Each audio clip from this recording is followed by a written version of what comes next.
নমস্কার বন্ধুরা, বৌদি হেসেলে আপনাদের সবাইকে স্বাগত জানাই।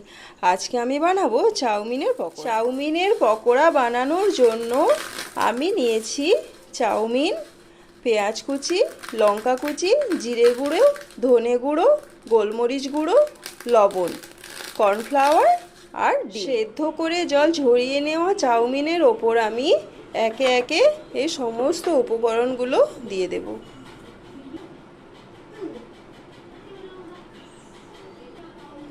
এই সমস্ত উপকরণগুলোকে আমি এইবার খুব ভালোভাবে মিশিয়ে নেব।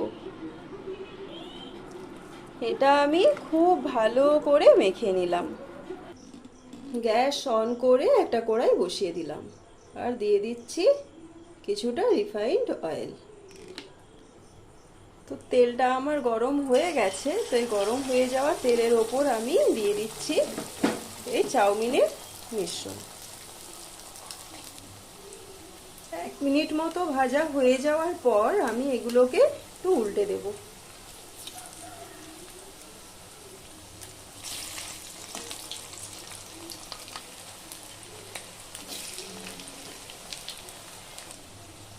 উল্টো পিঠটাও 1 মিনিট মতো ভাজা হয়ে যাওয়ার পর আমি গ্যাসের আঁচ কমিয়ে লাল লাল করে এগুলো ভেজে নেব। এইগুলো আমার ভাজা হয়ে গেছে, তো আমি এগুলো এবার একটা পাত্রে তুলে নেব। একই রকম ভাবে আমি সবগুলো ভেজে নেব।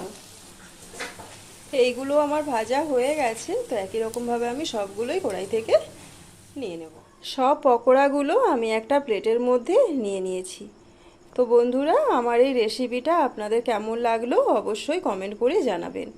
আর যদি ভালো লেগে থাকে এটা লাইক দেবেন, শেয়ার করবেন। আর এই রকম আরও অনেক রেসিপি পেতে আমার চ্যানেলটিকে সাবস্ক্রাইব করে আমার পাশে থাকবেন। চলুন, সবাই সুস্থ থাকুন, ভালো থাকুন।